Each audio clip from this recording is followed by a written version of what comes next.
Hello and welcome to our Meet the Candidate special here at Medfield TV. I'm the General Manager, Brett Poirier. I get the privilege of sitting down with our state Senate candidates coming up for the Norfolk, Bristol County, and I'm here with Ted Phillips. Ted Phillips also going to be on your ballot as Edward Phillips, so just to make that clear. But Ted, thank you very much for sitting down with us. Brett, thank you so much for having me. It's great to be here. Absolutely. So as I said in all these interviews, this is kind of just getting to know you a little bit. So tell us a little bit about yourself. Sure thing. Well, I'm born and raised in the town of Sharon. So I grew up in Sharon, graduated from Sharon High School in 2001.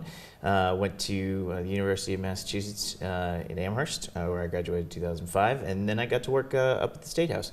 I worked for I started off in the State Senate for a senator from Central Massachusetts, and then I moved over to work for my hometown state representative, Lou Kafka, from the town of Sharon, and I've been working there for the last 10 years. I live in Sharon with my wife, Bridget, and our rescue dog, Lincoln. Nice. Awesome. Awesome. So what's your education? Where'd you go to school? And well, as I said, graduated Sharon High School, 2001. Went to UMass, where I graduated with a bachelor's in political science in 2005. And I also hold a master's degree in public administration from Suffolk University that I got while I was working at the State House. Nice. And judging by your experience, you might have a good idea of what's going on here. I've asked this question. I've gotten a plethora of different answers. But what does a state senator do? In my humble opinion, the job of a state senator is to advocate for the cities and towns that they represent, and most specifically the people who live within them, by making good policy that will affect their lives and make their lives a little bit better. So at its core, you're a lawmaker. You come up with bills, with budgets that do good things for your cities and towns. But you also have the responsibility of constituent services, and that's a very big part, so that when something is wrong, when people in your district are not getting the services or programs that they are entitled to, it's your job to step in and to fix that. And so working as a legislative aide, I've had some experience in doing that. Now, one of the main points that I think everyone has kind of connected is communication, is being able to communicate with your constituents and seeing what their issues are. What's the best way that you would communicate with people? So I think with the advent of social media, it has become a lot easier to convey your message, to speak to your constituents through a wide variety of electronic media and things like that. But as I've been finding out from knocking doors, I still think that the face-to-face approach is the best. And so as a state senator, it would be my goal to host as many town halls and coffees and things like that as humanly possible in order to have face-to-face conversations with constituents, because I think that is the best way to get a sense of what they're seeing, what they're dealing with, and how you can best advocate for them on Beacon Hill. Yeah, and obviously you guys on your candidacy right now, you must be doing a lot of that, is meeting people. Absolutely. Yeah, how's that going? What's that experience like? It's great. We've been knocking a lot of doors this summer. So at the beginning of the campaign in the spring, there were a lot of community events, which was great, and we got to meet a ton of people. But once that sort of dropped off on the calendar, we switched over to knocking on doors and just introducing ourselves face-to-face to the voters. And it's been an unbelievable experience for me. I've been really, really lucky to meet some great people who I'm very proud to say will be coming out to vote for us in the primary on September 19th. It must be an exciting feeling to have people tell you they're going to vote for you. It is. It's a real rush. You know what I mean? You get that. It's like a shot of adrenaline. That you hit that one good door where the person takes a look at the palm card and speaks to you about what they're passionate about. And yeah, when you walk away knowing that you've got their vote, that's really something. Yeah. Now, what experiences have you had? Obviously, you talked about some of the jobs you've had, but what do you think some of the experiences you've pulled away from those? Sure.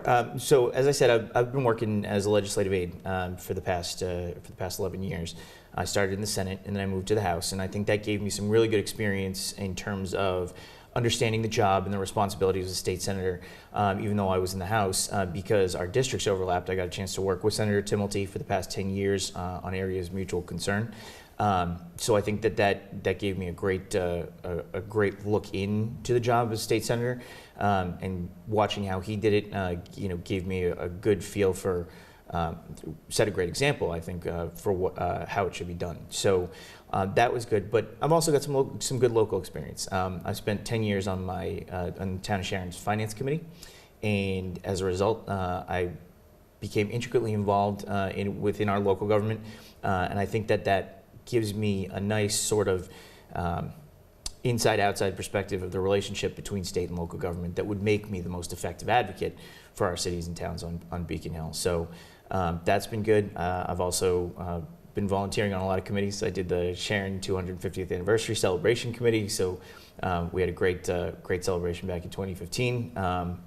And I've also served on various local groups like Master Plan Steering Committee, Sharon Lions Club, things like that. So having those experiences to draw from, I think, will be of great benefit to the residents of the Bristol and Norfolk on Beacon Hill.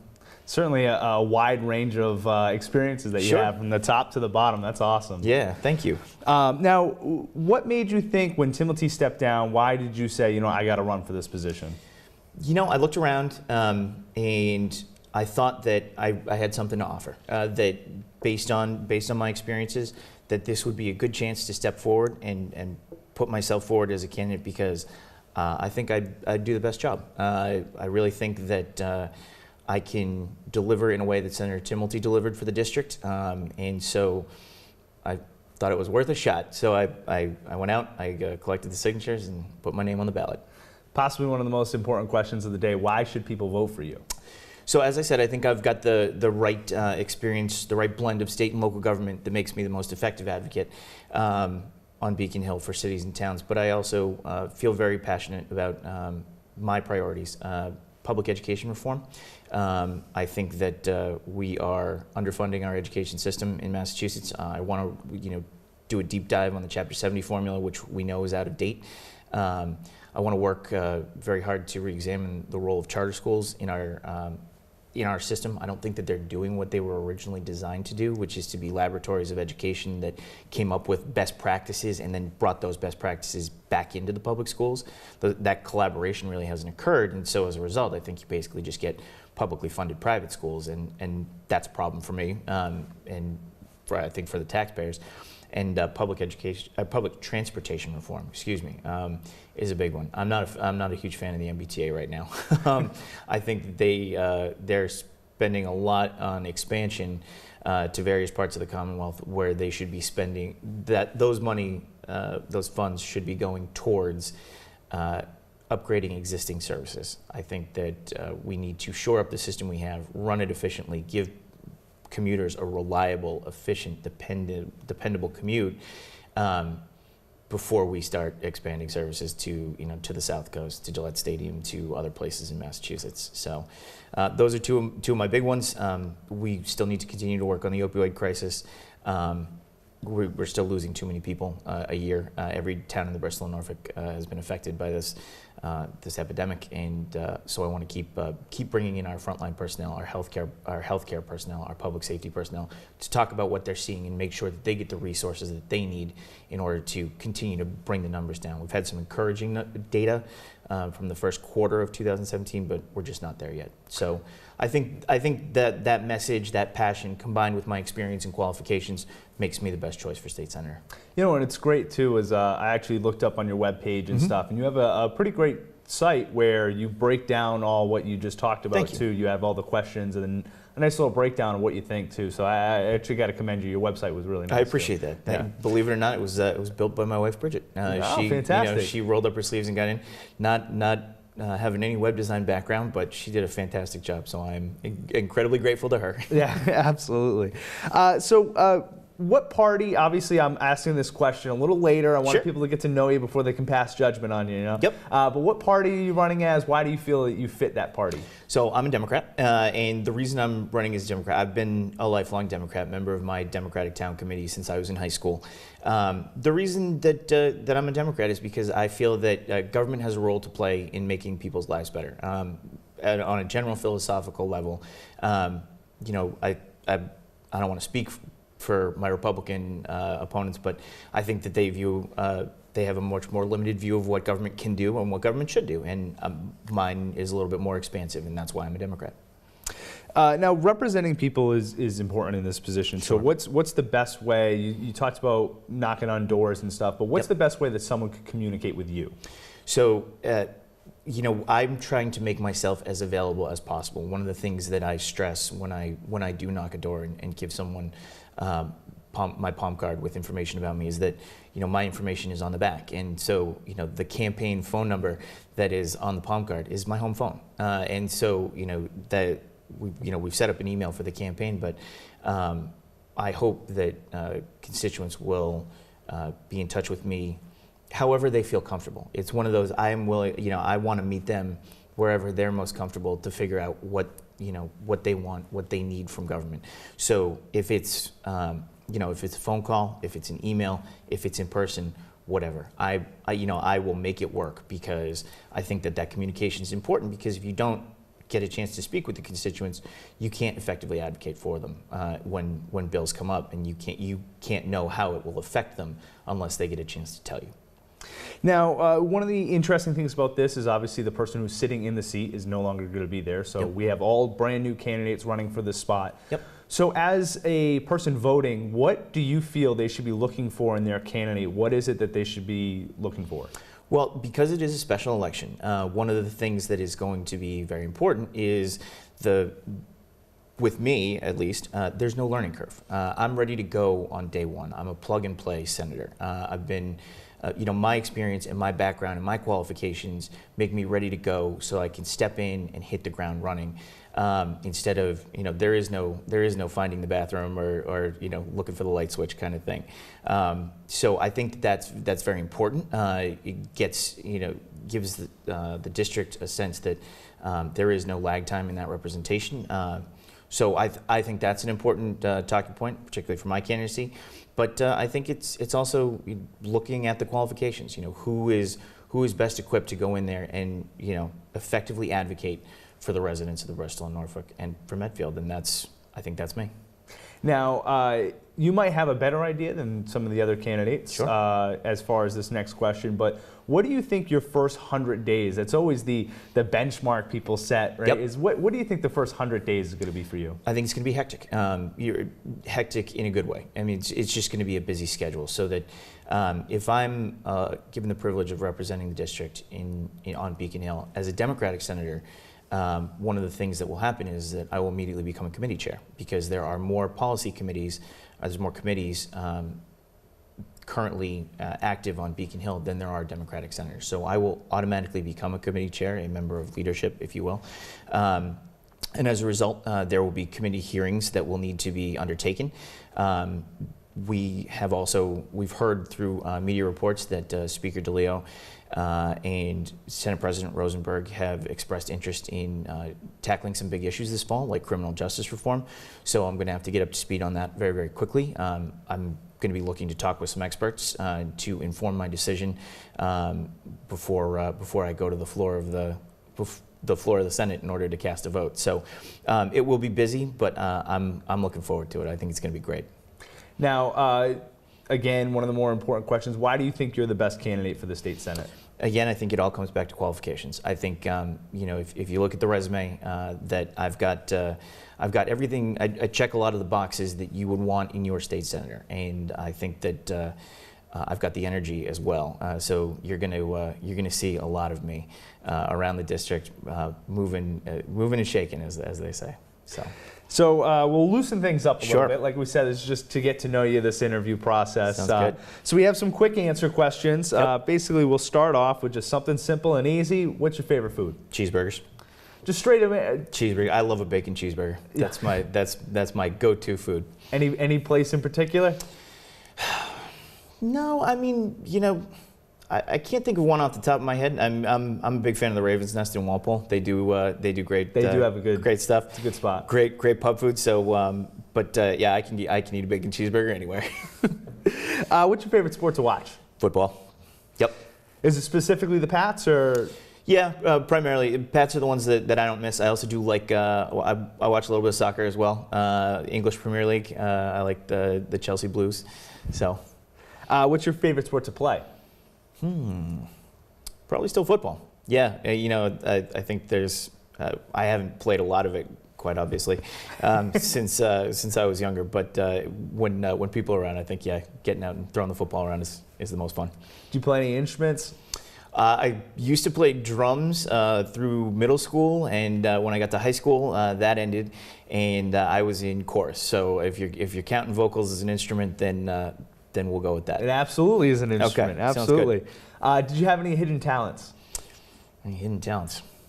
No, not really. Well, you know what? I'm pretty good at trivia. I'm a big trivia buff, and I think if you ask some of the people that I play with, I'm pretty darn good at that. All right, well, next time I'm putting together a team, I'll have Sounds to give good. you a call.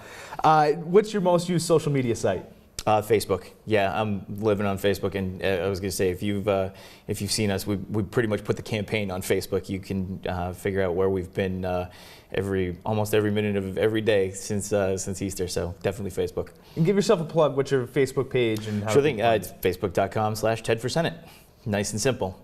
Awesome. So, thank you. And what's your favorite team? Yeah, it's the Patriots. The Patriots, for Yeah, sure. I mean, heading into this season, I got a real good feeling about this. I know that everybody's, whispering about 19-0, but I don't know that we're going to get there. But I do think we're in good shape to return to the Super Bowl. Yeah, it's certainly one of those things. You look at the lineup, you're like, man, that's really hard to say. It's one of those. I don't want to jinx it, So as long as everybody stays healthy, I think we're gonna do some real damage. Yeah, in good shape. Yep. What's your favorite holiday? Thanksgiving. I like, between the food and the family, there's nothing better. So. What's the last thing you read? Last thing I read. Well, I read the Sun Chronicle, the Attleboro Sun Chronicle this morning.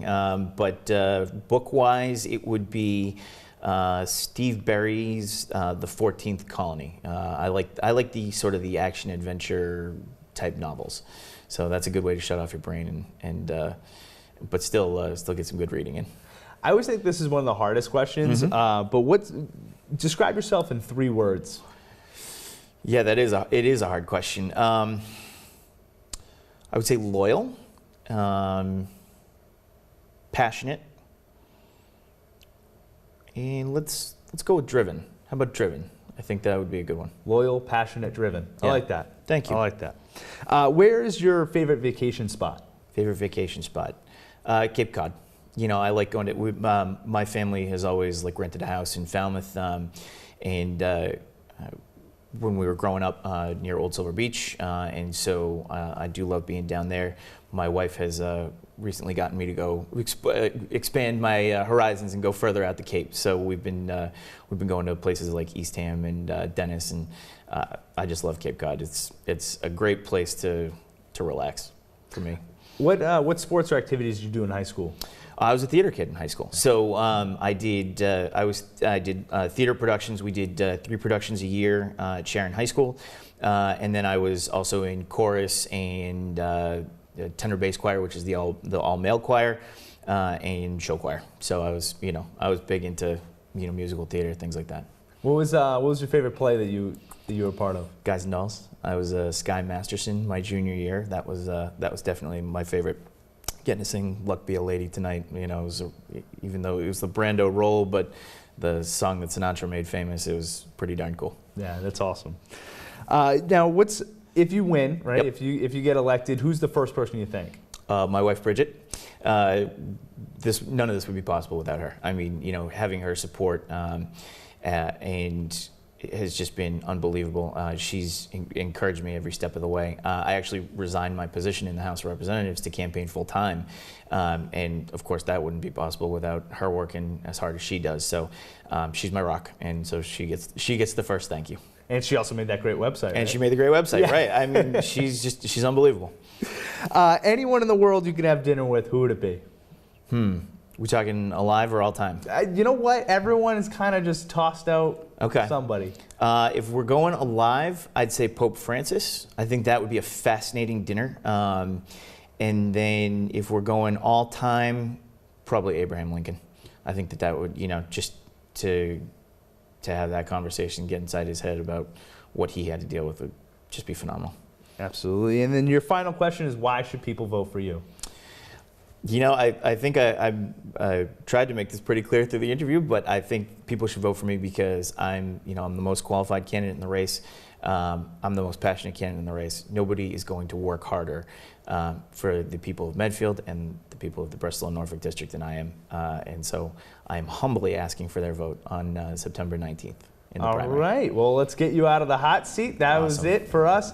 I want to thank you so much, Ted Phillips, Thank for you. sitting down with us, or This is as great. Edward Phillips, as it'll be on your ballot. But thank you for watching, and catch us next time right here on Medfield TV. Well, because it is a special election, one of the things that is going to be very important is with me at least, there's no learning curve. I'm ready to go on day one. I'm a plug and play senator. I've been, my experience and my background and my qualifications make me ready to go so I can step in and hit the ground running. Instead of, there is no finding the bathroom or looking for the light switch kind of thing. So I think that's very important. It gives the district a sense that there is no lag time in that representation. So I think that's an important talking point, particularly for my candidacy. But I think it's also looking at the qualifications. Who is best equipped to go in there and effectively advocate for the residents of the Bristol and Norfolk and for Medfield, and I think that's me.